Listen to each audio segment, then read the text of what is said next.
मेरे गरीब दोस्तों, इशा के बाद सिर्फ 3 बार अगर आपने ज़िंदगी में एक बार ये ख़ास वजीफ़ा पढ़ लिया तो मैं दावे से कहता हूँ ज़िंदगी भर किसी वजीफ़े की ज़रूरत ना पड़ेगी। देखें, सुनिए, अगर आज आपकी झोली मेरे दोस्तों खाली रह गई है तो याद रखिए, नसीब बार बार दस्तक नहीं देता। रात की ये खामोशी और इशा के बाद का ये सुकून, ये वो वक़्त है जब कायनात का सारा निज़ाम थम जाता है मगर अर्श इलाही के वो सुल्तानी दरवाज़े खुल जाते हैं जहाँ से रिज़्क़ और दौलत की बारिश होती है। अगर आप ये वीडियो इस वक्त देख रहे हैं तो जान लीजिए कि आसमान से आपके नसीब का गैबी बेग नीचे भेजा जा चुका है। सुनिए, आज अगर आपकी झोली खाली रह गई है तो याद रखिए, नसीब बार बार दस्तक नहीं देता। फरिश्ते आसमान से दुआओं के रजिस्टर नहीं बल्कि दौलत के पहाड़ और सोने से भरी हुई बोरियां लेकर नीचे कूद रहे हैं। आज मैं आपको इशा का वो रूहानी राज बताने वाला हूँ जिसने सदियों से अल्लाह के वलियों और साहबा कराम को दुनिया और आखिरत का बादशाह बना दिया। दोस्तों, या रब्बना या रब्बी, सुनिए, ये वो पुकार है जो सीधा अल्लाह की रबूबियत को हिला देती है। कुरान दोस्तों कहता है कि जब बंदा रात की तन्हाई में या रब्बना कहता है तो अल्लाह फरमाता है, ऐ मेरे फरिश्तों गवाह रहना, मेरे बंदे ने सब छोड़कर मेरे ख़जाने का दरवाज़ा खटखटाया है। इसकी झोली इतनी दौलत से भर दो कि ये दुनिया में मिसाल बन जाए। साहबा कराम फरमाते हैं कि जो इशा के बाद या रब्बना की VIP सदा लगाता है, इसके घर और गरीबी ऐसे भागती है इसके घर से कि जैसे सूरज के आगे से अंधेरा। मैंने देखा है उन लोगों को जिन्होंने इशा के बाद ये अमल किया और अगले ही दिन उनके घर में सोने की अशरफियाँ बिखरी हुई थी और साथ में मेरे दोस्तों, या हय्यू या कय्यूम, ये अल्लाह का वो इसमें आज़म है जो मुर्दा किस्मत में जान डाल देता है। अल्लाह के वलियों का वादा है कि जो इशा के बाद इस नाम को पकड़ लेता है, मट्टी उसके हाथों में सोना बन जाती है। मैंने ऐसे वाक़यात पढ़े हैं कि एक शख्स निहायत कंगाल था, पर इशा के बाद इस कलमे का ऐसा तूफ़ान आया कि रातों रात गैब से उसे हीरो और चांदी का भरा हुआ बेग मिला जिसने उसकी 7 नस्लों की गरीबी जलाकर राख कर दी। क्या आप तैयार हैं उस दौलत को संभालने के लिए? क्या आपका घर इतना बड़ा है कि आसमान से गिरती हुई सोने की बोरियां वहां समा सकें? और दोस्तों, साथ ही साथ फिर आपने हस्बुनल्लाहु व निअमल वकील को पढ़ना है। ये वो गैबी चाबी है जो हर मुश्किल को राख कर देती है। हदीस में आता है कि जो इसे पुकार ले अल्लाह उसके लिए काफ़ी हो जाता है। यानी अब आपका रिज़्क़ दुनिया के ज़िम्मे नहीं बल्कि सीधा अर्श के ख़जाने के ज़िम्मे है। ये वो अमल है जो बंदा तिजोरियों के ताले तोड़ देता है, यानी बंद तिजोरी के ताले तोड़ देता है और दौलत का वो सैलाब आपके घर में दाखिल होता है जिसका आपने कभी गुमान न किया हो। सोचिए, करोड़ों का सोना, गैबी करेंसी और वो सुल्तानी लाइफ जिसकी आपने सिर्फ ख्वाब देखे थे, वो आज इशा के बाद आपके मुसल्ले पर बरसने वाली है। फरिश्ते आपकी छत पर सोने की थैलियां लिए खड़े हैं और वो गैबी रजिस्टर खुल चुका है जिसमें दोस्तों नए करोड़पतियों के नाम लिखे जा रहे हैं। मैंने ऐसे लोग देखे हैं जो इशा के वक़्त फ़कीर थे लेकिन रात के इस अमल को पढ़ते ही उन्होंने करोड़ के गैबी तोहफे मिले। उनके घरों में दौलत रखने की जगह कम पड़ गई। ये लालच नहीं, ये अल्लाह की उस बेहिसाब रहमत का जिक्र है जो रात के वक़्त में सिर्फ उन्हें मिलता है जो मांगना जानते हैं। लेकिन याद रखें, ये अमल अब शुरू हो चुका है। आपकी रूह ने अर्श के दरवाजे पर दस्तक दे दी है, लेकिन इन तीनों को मिलाने की एक ऐसी खुफिया तरतीब है, एक ऐसा मखसूस सुल्तानी इशारा है जो अगर आपने मिस कर दिया तो फरिश्ते आपके पड़ोसी को वो बेग देकर चले जाएंगे।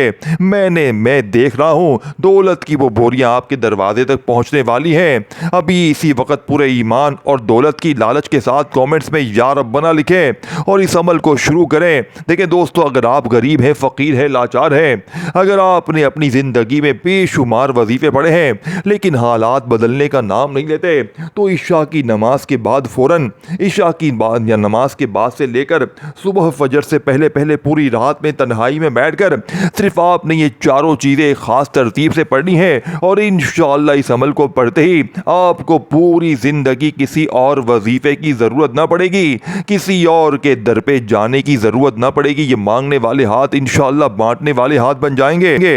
देखिए मेरे दोस्तों, जब ईशा की खामोशी उतरती है, जब और बंदा अपने रब के सामने खड़ा होता है तो कुछ अल्फाज ऐसे हैं जो ज़मीन से उठकर सीधा अर्श तक जाते हैं, जिसमें से या रब्बना या रब्बी यानी ऐ हमारे परवरदिगार, ऐ मेरे पालने वाले। कुरान में बार बार ये पुकार आई है, रब्बना आतिना फिद दुनिया हसनतम, ऐ हमारे रब हमें दुनिया में भी भलाई दे। ये सिर्फ दुआ नहीं, ये ताल्लुक़ है। जब बंदा या रब्बना कहता है तो वो अकेला नहीं रहता, वो पूरी उम्मत के साथ जुड़ जाता है। और जब या रब्बी कहता है तो वो ज़ाती ताल्लुक़ बनाता है, जैसे माँ बच्चा माँ को पुकारता है। एक बुजुर्ग का वाक़या आता है, वो सख्त तंगदस्ती में थे, कर्ज इतना के घर के बर्तन तक बिक गए थे। उन्होंने सिर्फ एक जुमला दिल से कहना शुरू किया, या रब्बी मैं तेरे सिवा किसके पास जाऊं। चंद ही टाइम में ऐसा जरिया बना कि ना सिर्फ कर्ज उतर गया बल्कि तिजारत खुल गई। वो कहा करते थे, मैंने दरवाज़ा नहीं खटखटाया, मैंने दरवाजे वाले को पुकारा था। और या हय्यू या कय्यूम मेरे दोस्तों, ये वो दो नाम है जिनके बारे में हदीस में आया है, ये इसमें आज़म में से हैं। या हय्यू ए हमेशा जिंदा रहने वाले, और या कय्यूम ए सबको थामने वाले, कायम रखने वाले। कुरान में आया है, अल्लाहु ला इलाहा इल्ला हुवल हय्युल कय्यूम। रिज़्क़ क्यों रुक जाता है? क्योंकि हम सहारों को देखते हैं लेकिन जो सबको सहारा दे रहा है इसे नहीं पुकारते। एक ताजिर का वाक़या है, कारोबार डूब गया, पार्टनर भाग गया, रात को जाग कर वो सिर्फ यही दो नाम पढ़ता रहा। वो कहता था, मैंने अल्लाह से कहा, या कय्यूम मेरा कारोबार गिर गया है, तू मुझे थाम ले। चंद दिनों में नई डील मिली, ऐसी कामयाबी के पहले से कई गुना ज़्यादा वसत मिल गई। वो कहता था, मैंने ये सरमाया नहीं बदला, मैंने सहारा बदल दिया। और साथ ही साथ मेरे दोस्तों, हस्बुनल्लाहु व नेमल वकील, अल्लाह हमारे लिए काफ़ी है, वो बेहतरीन कारसाज है। ये वो जुमला है जो हज़रत इब्राहीम ने आग में जाते हुए कहा और आग ठंडी हो गई। सोचें, जब आग ठंडी हो सकती है तो क्या गुर्बत की आग ठंडी नहीं हो सकती। एक शख्स पर झूठा केस बन गया, कारोबार बंद, इज्जत दाव पर। वो सिर्फ एक बात दोहराता रहा, हस्बुनल्लाहु व नेमल वकील। कुछ ही टाइम में सच सामने आ गया, ना सिर्फ बाइज्जत बरी हुआ बल्कि जो लोग मुखालिफ में थे यानी मुखालिफत में थे वही मददगार बन गए। वो कहा करता था, जब मैंने वकील छोड़कर वकीलों के मालिक को पकड़ा तब फैसला बदला। दोस्तों, रिज़्क़ सिर्फ पैसे का नाम नहीं है, रिज़्क़ सुकून है, रिज़्क़ इज्जत है, रिज़्क़ वो दरवाज़ा है जो अचानक खुल जाता है। कुरान में अल्लाह फरमाता है, जो अल्लाह से डरता है अल्लाह इसके लिए रास्ता निकाल देता है और इसे वहाँ से रिज़्क़ देता है जहाँ से वो गुमान भी नहीं करता। ये जहाँ से गुमान भी नहीं, इसी में राज है मेरे दोस्तों। जब बंदा सजदे में गिरता है, जब आंखों से आंसू निकलते हैं, जब दिल टूट कर कहता है, या रब्बना या रब्बी, या हय्यू या कय्यूम हस्बुनल्लाहु व नेमल वकील, तो फरिश्ते कहते हैं, या अल्लाह तेरा बंदा तुझे काफ़ी समझ रहा है। और जब अल्लाह किसी को काफ़ी हो जाए तो दुनिया की कमी बाकी नहीं रहती। दोस्तों, अब आपने करना क्या है, रात इशा के बाद से लेकर सुबह फजर से पहले पहले पूरी रात में अपने घर में, दफ्तर में, कहीं भी एक आधी मिनट के लिए बैठ जाएं। अपनी किसी भी हाजत के लिए, मुराद के लिए, ज़ाती मकान के लिए, कर्ज़ों के लिए, बीमारी के लिए, बेऔलादी के लिए, जो भी आपकी मुश्किल है, परेशानी है, अगर आप वजीफ़े पढ़ पढ़ के थक गए हैं, अगर सारी दुनिया ने आपको तन्हे तन्हा छोड़ दिया है, मेरे दोस्तों, सबसे पहले आपने दुरूद पाक पढ़कर इस अमल को शुरू करना है। दोस्तों, अब अमल को आपने अच्छी तरह समझना है। सबसे पहले दिल को खामोश करें, निगाहें झुका लें और अदब से बैठ जाएं। दुरूद पाक से आगाज़ करें। अमल शुरू करने से पहले आओ अपने आका सल्लल्लाहु अलैहि वसल्लम पर दुरूद भेजें। अल्लाहुम्मा सल्ली अला सय्यिदिना मुहम्मदिन व अला आलि सय्यिदिना मुहम्मदिन व बारिक वसल्लिम। मेरे दोस्तों, आप जानते हैं नबी पाक पर दुरूद भेजना सिर्फ सवाब नहीं, ये रिज़्क़ का दरवाज़ा है। हदीस में आता है जो एक मर्तबा दुरूद पढ़ता है अल्लाह इस पर 10 रहमतें नाजिल फरमाता है, 10 गुनाह माफ़ करता है और 10 दर्जे बुलंद करता है इसके। सोचिए जब गुनाह माफ़ होते हैं तो रिज़्क़ क्यों नहीं खुलता, क्योंकि बहुत सी तंगियाँ गुनाहों की वजह से होती हैं और दुरूद गुनाहों को धो देता है। एक शख्स तंग दस्ती में आया, हुज़ूर सल्लल्लाहु अलैहि वसल्लम की खिदमत में अर्ज़ किया, या रसूल अल्लाह मैं अपनी दुआ में कितना दुरूद पढ़ूं? आप सल्लल्लाहु अलैहि वसल्लम ने फरमाया, अगर तुम अपनी दुआ का ज़्यादा हिस्सा दुरूद में लगा दोगे तो तुम्हारी फ़िक्रें भी दूर कर दी जाएंगी और गुनाह भी माफ़ हो जाएंगे। ये सिर्फ मेरे दोस्तों अल्फाज नहीं, यह आसमानी राज है। बुजुर्ग फरमाते हैं जिस घर में दुरूद की कसरत हो जाए वहाँ फ़िक्र दाखिल नहीं होता। तो आज का अमल दुरूद की खुशबू से शुरू होगा, क्योंकि जब तक नबी पाक सल्लल्लाहु अलैहि वसल्लम के दर से निस्बत ना हो दुआएं ऊपर नहीं जाती। अब मेरे दोस्तों आपने फौरी तौर पर जैसे ही एक मर्तबा जो दुरूद शरीफ मैंने बताया आपने पढ़ लिया या फिर कोई भी दुरूद शरीफ आप पढ़ लें, फिर औज़ु बिल्लाहि मिनश शैतानिर रजीम पढ़ें, मैं शैतान मरदूद से अल्लाह की पनाह मांगता हूँ। ये पढ़कर आपने अपने अमल के गिर्द हसार बना लिया। अब शैतान आपके दिल में वसवसा नहीं डाल सकेगा। फिर पढ़ें बिस्मिल्लाहिर्रहमानिर्रहीम, ये वो कुंजी है जिससे हर बंदा, देखिए हर बंदे का बंद दरवाज़ा खुलता है। रहमान यानी वो जो सब पर मेहरबान, रहीम यानी जो ख़ास तौर पर अपने बंदों पर करम फरमाता है। दोस्तों बुज़ुर्गों, देखिए दोस्तों, रिज़्क़ भी इसी की रहमत है, इज़्ज़त भी इसी की रहमत है और अचानक मिलने वाली कामयाबी भी इसकी रहमत है। दोस्तों अब ये अमल पढ़ सकते हैं। अगर आप देखें, अगर आपका कारोबार बंद पड़ा है, कर्ज बढ़ गया है, नौकरी नहीं मिल रही, घर में बरकत नहीं है, शादी में रुकावट है, औलाद की परेशानी है, इज्जत बचानी है, दुश्मनों से हिफाजत चाहिए, दिल की कोई ऐसी मुराद जो किसी को बता भी नहीं सकते, ये अमल सिर्फ पैसे के लिए नहीं है, ये दिल की सुकून, इज्जत और खुले नसीब के लिए है।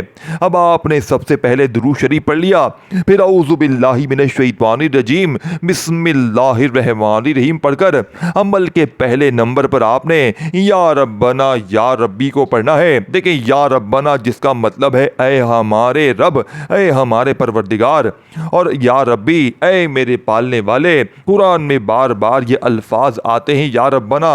ये वो दुआ है जो अंबिया ने की, सहाबा ने की और अल्लाह ने कबूल की। कुरान में है रब्बना आतिना फिद दुनिया हसनतों, यानी ऐ हमारे रब हमें दुनिया में भी भलाई दे। देखिए अल्लाह ने दुनिया की भलाई का लफ्ज़ इस्तेमाल किया और दुनिया की भलाई में रिज़्क़ भी है, कारोबार भी, कामयाबी भी।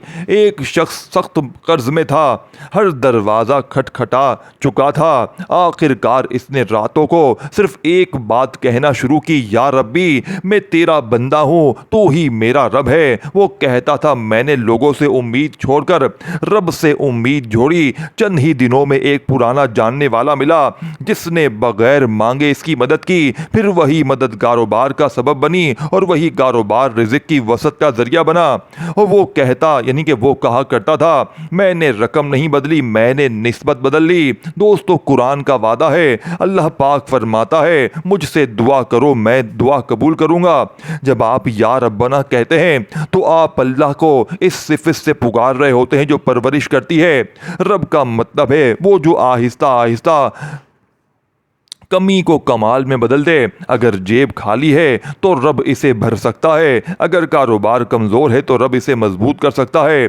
दोस्तों जब बंदा या रब्बी कहता है ना, तो वो अल्लाह को याद नहीं दिलाता, वो खुद को याद दिलाता है कि मेरा रब एक है, वो अकेला नहीं है और मैं खुद भी अकेला नहीं हूँ। और जिसे ये यकीन हो जाए कि मेरा रब है वो फ़कीर नहीं रहता। तो आज के इस अमल का मेरे दोस्तों, इशा के बाद का पहला वजीफ़ा दुरूद शरीफ एक बार पढ़कर औज़ु बिल्लाहि मिनश शैतानिर रजीम बिस्मिल्लाहिर रहमानिर रहीम पढ़कर आपने अपनी गुर्बत, गरीबी, लाचारी, बीमारी, बेऔलादी के लिए दुनिया का सबसे ख़ास वजीफ़ा देखें। पहले नंबर पर आपने या रब्बना या रब्बी, या रब्बना या रब्बी दोनों को मिलाकर पढ़ेंगे तो एक शुमार होगा। मेरे अजीज़ दोस्तों, आपने कितनी बार पढ़ना है? आपने ये वजीफ़ा सिर्फ़ और सिर्फ 21 बार पढ़ना है। दोस्तों बुजुर्गों, अब आपने दूसरे नंबर पर या हय्यू या कय्यूमों को पढ़ना है। या हय्यू ए हमेशा जिंदा रहने वाले, और या कय्यूम ए सबको थामने वाले, सबको कायम रखने वाले। कुरान में सबसे अजीम आयत में आया है, अल्लाहु ला इलाहा इल्ला हुवल हय्युल कय्यूम, यानी वो अल्लाह जिसके सिवा कोई माबूद नहीं, वही जिंदा है, वही सबको संभालने वाला है। सोचे, अगर वो सबको संभाल रहा है तो क्या आपके रिज़्क को नहीं संभाल सकता? क्या आपके कारोबार को नहीं उठा सकता? क्या आपके टूटे हुए नसीब को नहीं जोड़ सकता? दोस्तों, ईशा के बाद का राज देखें। ईशा के बाद जब शहर खामोश हो, जब बाजार बंद हो जाए, जब हिसाब किताब खत्म हो जाए, तब बंदा अपने रब के सामने कहता है, या कय्यूम मेरा कारोबार गिर रहा है, मुझे थाम ले। या हय्यू मेरी उम्मीद मर रही है, इन्हें जिंदा कर ले। और जब ये पुकार दिल से निकलती है तो ज़मीन की फाइल बंद हो जाती है और आसमान की फाइल खुल जाती है। नबी पाक मुश्किल के वक़्त ये दुआ पढ़ते थे, या हय्यू या कय्यूमो बिरहमती का हस्तगीज़, यानी ए जिंदा और कायम रखने वाले, मैं तेरी रहमत के ज़रिए मदद मांगता हूँ। ये अल्फाज सिर्फ जिक्र नहीं, ये मदद का दरवाज़ा है। दोस्तों, कय्यूम का मतलब है वो जो हर चीज़ को थामे हुए है, हर सांस, हर धड़कन, हर नोट, हर सिक्का इसके कब्जे में है।